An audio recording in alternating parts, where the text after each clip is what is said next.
Today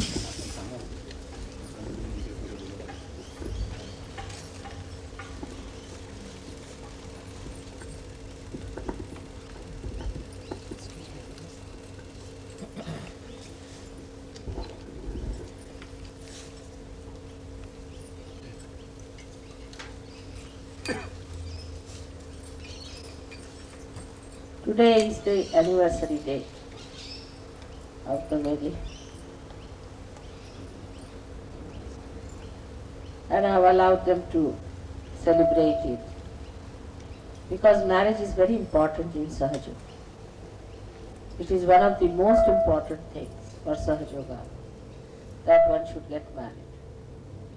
Firstly, marriage always gives you a balance of understanding. If you have proper ideas about marriage, if you have funny ideas, and if you are just marrying for fun's sake, and you do not understand the value of marriage, then it is just a joke. It's not a marriage. But in Sahaja Yoga, you really understand the value of marriage first of all, what it means. And then, luckily today we are going to have some Sahaja Yoga weddings in which you will see how we try to conform to the divine laws of marriage and get married under those laws. Here I find in Australia as well as in other countries that marriage has lost its sanctity.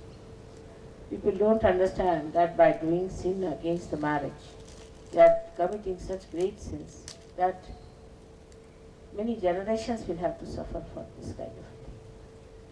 One has to understand that fidelity is the basis of marriage. If there is no fidelity, marriage has no meaning. If you are not capable of being fidel, that means you are not yet a human being. A human being has to be a fidel. In marriage, we conform that the problem is over now. We have finished with the choices we had, and now we are going to settle down with one person.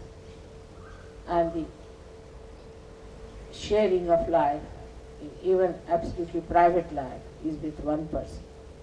So you have to be very much harmonized with that person and in complete understanding and loyalties to each other one has to take. Now the marriage is for the reproduction of the species, as they say. Now as you are another species, you are Sahajogis with a new awareness. Marriages between you will bring forth children of very high caliber. There are great saints who are anxious to get married, get birth on this earth. And if they find good Sahajogi husband and wife who love each other, are good progressive people in Sahaja Yoga who are dedicated to Sahaja Yoga, they would be definitely descending on this earth through you. So it is very important and imminent at this time that one should understand the value of the marriage of Sahaja Yoga. So many marriages have taken place before also. But what is the validity or what is the credibility of those marriages when the person who marries them in the name of God is not a realized soul? He has to be a realized soul to marry. He has no authority to marry in the name of God. All right, registration is a different thing altogether because they do not marry in the name of God, they marry in the name of a nation. But if you have to marry in the name of God, you must have a realized soul to do that. And one should understand every bit of the marriage that is performed, what you are doing, why you are doing. There are certain promises that are to be given. We have taken this marriage system from the old Vedic system, also changed it very much according to the Sahaja Yoga, where we have tried to use also certain ceremonies which are done in the churches and other religions. But mainly it is based on the Kundalini. So the promise is to the fire. In this marriage, the promise is to the fire. Because fire is the one that burns off all that is ugly. And Kundalini is also like a fire on one point, because that's the only energy that rises above.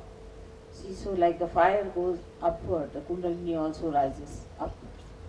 That's why it is compared with the fire. But fire is the energy which is in the stomach, which is the dharma, which is the religion.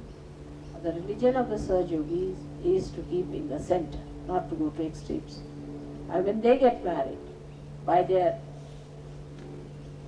understanding of Sahaja Yoga, they pull each other towards the center much more and enjoy themselves, the present moment and the present as it is. Sahaja Yoga marriages can be really fantastic if the Sahaja Yogis who marry are sensitive, are equally balanced, or are not criticizing each other, not taking an upper hand.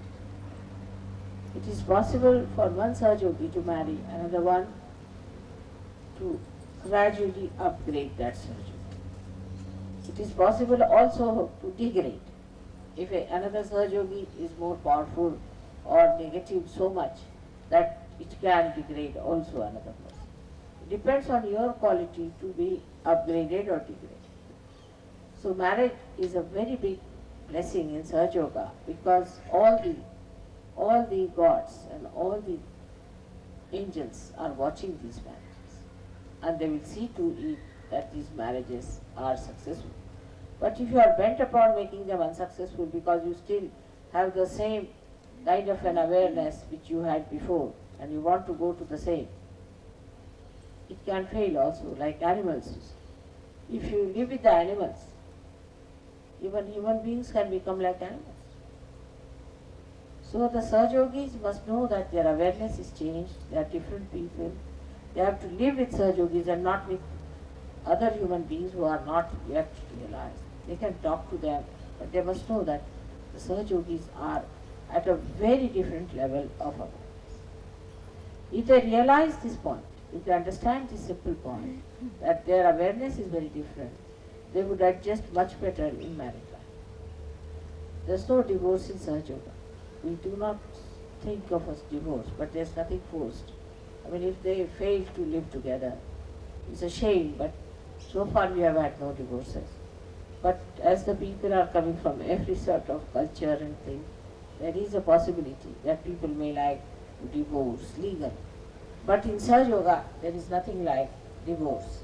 But there is no force on anyone. One must try to understand marriage, that it is for your enjoyment. If you cannot your enjoyment, you cannot enjoy the marriage, then it is of no use. In Sahaja Yoga, it is to be ensured that people enjoy their marriages and live very well, happily with each other. It is a responsibility of both the people in Sahaja Yoga. But say in my case, own case, my husband was not a realized soul, nor did he understood realization, nor was he a seeker. Despite all these, if you'd like to come to me, it was sitting in my lap.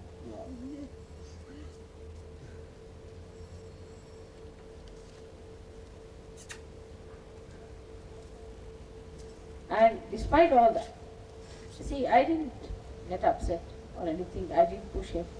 I didn't push anyone. I said gradually he will be able to see it through. So even if the person, another person is not a realized soul, one can manage it very well and can live very happily. But in case you get both the people realized, then it's a much better thing and should be enjoyed. But the interest should be in Sahaja Yoga. If you have other interests, then there could be problems. Because a Sahaja Yogi would not tolerate his wife, or a Sahaja Yogini would not tolerate her husband to waste his energy on nonsensical. And a new sort of conflict will start between Sahaja Yoga and the Sahaja Yogis and Sahaja Yogis. So it should never be a matter of conflict. Because we have so many now ways and methods of finding out what's the matter with us. And if there is anything wrong with us, we should try to face it and clear it up. We should not try to clear each other's chakras, but our own. Actually, we do not pay attention to ourselves. We start paying attention to others. Moreover, I must say that Sahaja Yoga marriages will be the most successful marriages. Have to. They will re-establish the institution of marriage on very sound basis. There's no doubt about it. And those who will be married in Sahaja Yoga will be really remarkably happy married couples. But there will be an attack of the negativity on them as soon as they get married. Because it is not a very happy thing for these negative forces to see that people are happily married. And they would try their level best to bring all sorts of problems, all sorts of complications in the beginning to see that these marriages are broken. And when you start playing into their hands, you will also be spoiling the chances of getting good realized souls to you, because they would not accept such situation. If you have been quarreling in the beginning also, it's not good, because you go down in their estimation. So you have to be very patient, very soft and good to each other, to see that you create an atmosphere of invitation for these great souls to come on this earth. And if that is not so, then they will wait. They will not incarnate, because they don't want to have parents who are quarreling, who are fighting, who are suspecting, who are troubling each other. Now, one has to know that Sahaja Yoga marriage has a precise reason. It is not you are marrying just out of fashion. You are marrying because you want to have children who are realized souls on this earth to come. We give them a place, parentage to do that. And if you do not understand the value of that marriage, then it is better not to be married in Sahaja. It is better to spare the Sahaja. There's only one snap in Sahaja Yoga is this, that you are all born of the same mother. So you are all brothers and sisters in a way. But when you are going to marry each other, then this point becomes little funny. That how can a brother marry a sister? Now we can say like that I would say that it would be better if you marry not in the same community, but marry from somewhere else. At the most, a Sydney Sahaja Yogi should marry a Melbourne Sahaja Yogi.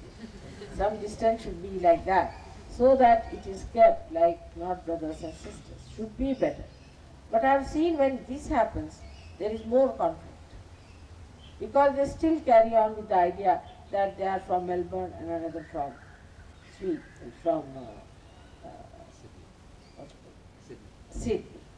Just I got the word. Sydney.